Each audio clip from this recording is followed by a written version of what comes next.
नमस्कार, मी सुहास पवार. मेन मराठी 24 तास मध्ये आपले स्वागत. सर्वसामान्यांचा विश्वास मेन मराठी 24 तास. आमच्या मेन मराठी 24 तासला सबस्क्राइब करा, लाईक करून शेअर करा आणि बेल बटन दाबायला मात्र विसरू नका, कारण आमचे ताजे अपडेट्स आपल्यापर्यंत पोहोचत राहतील. माझ्या बंधूंनो आणि भगिनींनो, मला इथल्या शासन आणि प्रशासनाला सांगायचं आहे की हा समाज काही वेळा नाहीये. या समाजाला काही पिसाळलेल्या कुत्र्याने चावलेला नाहीये कोणाला त्रास देण्यासाठी आणि रस्त्यावर बसण्यासाठी. आमच्या भावनेशी तुम्ही खेळ करताय. आमचे लोक जिवंत शहीद होतात. एक सोडून नव्हे तर काल परवा पुन्हा एक बातमी आली की आमच्या समाजाचा 9 तरुण, 9 जवान तरुण, 5वा जवान आमचा शहीद झालाय गेवराई तालुक्यामध्ये. एक नव्हे 5 लोक शहीद झाले. शहीद झालेल्या आई वडिलांच्या भावना हे सरकार कधी समजून घेणार आहेत का? शहीद झालेल्या आमच्या त्या महान व्यक्तीच्या भावाच्या, बहिणीच्या, मुलांच्या, त्यांच्या नातेवाईकाच्या वेदना हे सरकार समजून घेणार आहे का? हा सरकार मुकाबरा झालेला आहे. या सरकारच्या कानाखाली मारलू म्हणजे तोंड उकडण्याशिवाय नाही. आणि म्हणून आम्हाला आमच्या सारख्या लोकांना इथे येऊन असल्या भानगडी कराव्या लागतात. मी पोलीस प्रशासनाची दिलगिरी व्यक्त करतो. पोलीस मिनिस्टर, पोलीस साहेब, आम्हाला तुम्हाला त्रास देणं आमचा मुळीच उद्देश नाही. मी विनंती करत होतो की मला त्या ठिकाणी जाऊ द्या. मी हात जोडून विनंती केली, मला येऊ दिलं नाही, म्हणून मला त्या मार्गाने यावं लागलं. हे कोणी माझी भावना तुम्ही समजून नाही घेतली. मी पोलिसांना विनंती केली, मी जर तिकडे नाही गेलो तर इकडे लोक तिथे दान केल्याशिवाय राहणार नाही. आम्ही शांततेने सगळ्या गोष्टी करणार होतो, पण आपण आमच्या भावना समजू शकत नाही. मला माहित आहे पोलिसांना पोलिसाचं कर्तव्य करावं लागतं, पण साहेब या समाजाच्या व्यथा आम्ही कुणाला सांगायच्या? आमचं कर्तव्य कोण समजून घेणार आहे? आम्हाला कोणी आमच्या कर्तव्यापासून परावृत्त करत नाही, लक्षात घ्या. आणि कोणाची हिंमत नाही. हे आमचा समाज घाबरणारा समाज नाहीये. आमचा समाज चरणामध्ये राहणारा समाज आहे. ठोकरार्थी सश्याला मारणारा समाज आहे. एका दगडात 2 पक्षाची शिकार करणारा समाज आहे. हा समाज वाघाची शिकार करणारा समाज आहे. हा समाज सिंहाची शिकार करणारा समाज आहे. हा समाज सिंहाचा काळीज घेऊन रस्त्यावर उतरलेला आहे. म्हणून माझी विनंती आहे सरकारला की फार दिवस चालणार नाही. आमच्या भावनेशी तुम्ही खेळायचं नाहीये. या सरकारला आम्ही सत्तेवर बसवू शकतो, तर या सरकारला सत्तेपासून खाली देखील खेचू शकतो. हे सरकारने विसरू नये.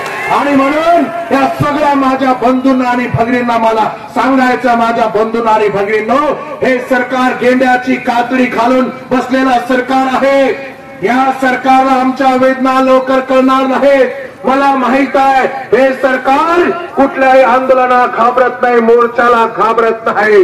हे सरकार जर घाबरत असेल तर फक्त मतदानाला घाबरत, लक्षात घ्या. हे सरकार फक्त मतदानाला घाबरते.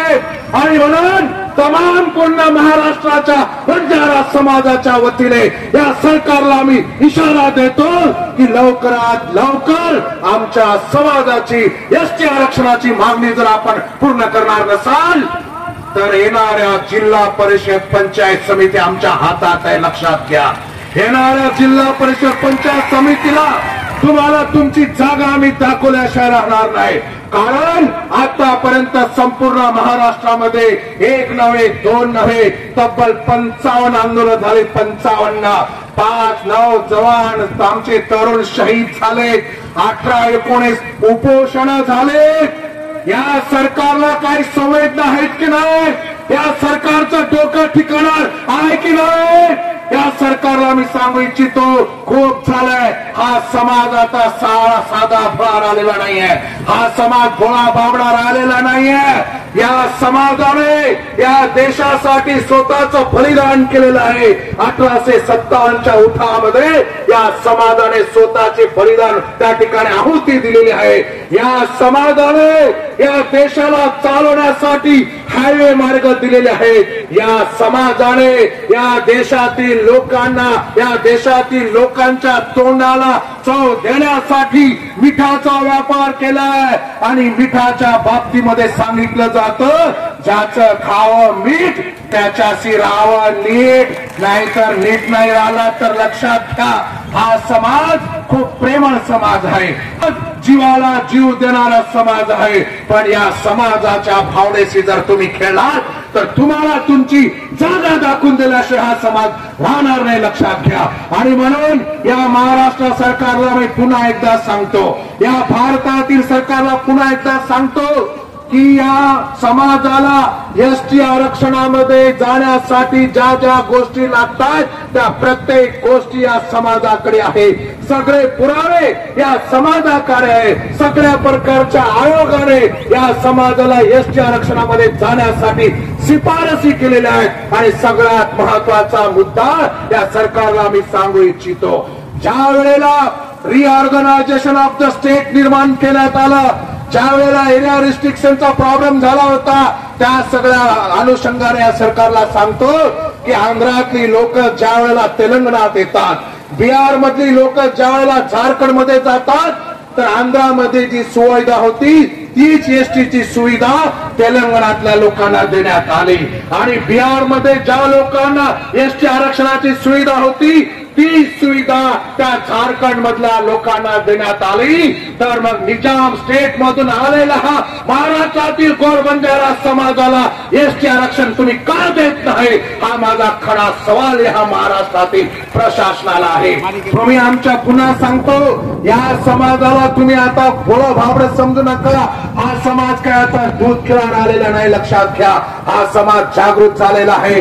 या समाजाच्या मागण्या आपण त्वरित पूर्ण नाही केल्या तर तुम्हाला तुमची जागा पुन्हा आम्ही दाखवून देऊ। आणि करण मार याडियो भाइयों बहनों मन તમને કેર કે આપ ઘણો એકો આપણે ના એક જ ભૂમિકા લેવા લાગી, ही काय आंदोलन आता आधी थांबवायचं છે ને આજી ચાલો જકો વાત કર્યા आणि आता आम्हाला जो काही लोग हमने चमका कि तुम्हारे पर गुनो दाखल हो जाए, तुमने पकड़ ले जाए, और कई लोग जो को बताओ नहीं दे कि भाई अब मुख्यमंत्री टाइम देना कुछ अब आंदोलन कसे करे रो वारे वहा मुख्यमंत्री टाइम देना कुछ काही मुख्यमंत्री टाइम दिनो, अरे लेखी पत्र दिनो, काही लेखी पत्र दिनो कोणी जालना उपोषण चढ़ाए जन भी कोई लेखी पत्र मळो कोणी एसटी आरक्षण सोडन घरकुल मांगरेचा आपले लोक अरे येंड्याव काय भेजोच अक्कलच तमे केरलार काय करायचं हमार मुख्य मागणीचं एसटी आरक्षण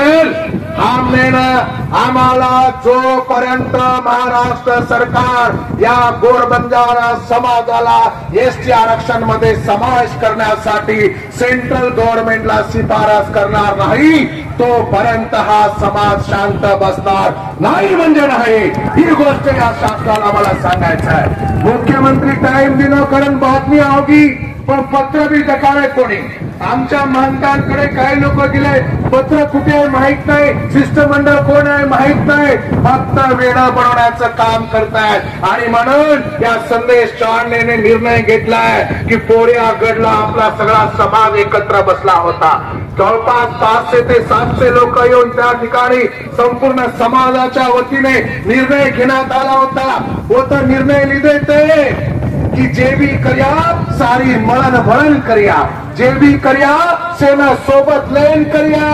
अब एकले एकले उपोषण बेशर्ती करण होते ती ठराय ते सारी 3 तारखेर बाद सामूहिक आमरण उपोषण करिया और बाद सारी बातें करिया आणि सारी एक बात जागर बस ही संदेश चव्हाण वो तो जो शब्द दिनो वो शब्द न जाग मेलोचा वो शब्द भारा गो कोने नहीं तो मना भी नहीं तो मैं भी एकलो आंदोलन कर सकतो तो मनो कोण रोको तो पर मैं विचार किदो कि मैं पोरियागड जते ती हमार भारतेरो आ सत्तास्थानचा वो तो मैं शब्द दिनो छो कि सारी सामूहिक रित्या कर्या आणि वो तो भी मैं केला गो तुम सारी एक जागर यो तो संदेश चव्हाण तमार सोबत रिया आणि तम जर नाळी नाळी खिचो तो संदेश चव्हाण कोई रोक सकेरी ही मैं वो तो भी के मेलो छो ठाम गेलो छो कि आज આપણે કોરિયાગઢે એક શબ્દનામાં કિંમત દેરો છો પણ કોઈ નાળી ખીતરો સવાર 9 તારીખે બનારે કોઈ એકલે એકલે બેસરે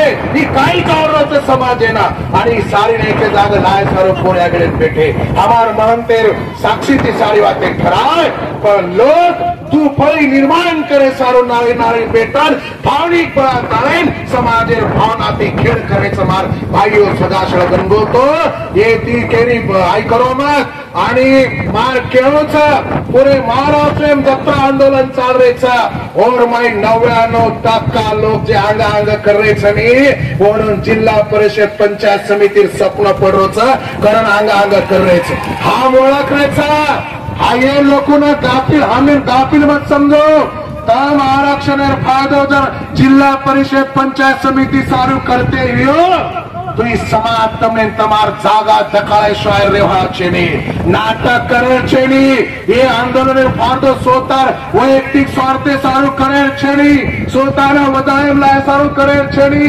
सोताना स्टंटबाजी करे छेनी प्रामाणिक भावना ती जर करिया तो समाज भी आपले फुटेला रेवानो समार भाईओ बहनो पण ये लोकोना आपला क्षेत्राची वळखण चालू लाग्या कारण हे लोक आगा आगा आरेचा आणि म्हणून या महाराष्ट्र शासनाला पुन्हा मी सांगू इच्छितो की हा समाज आता जागा झालेला आहे।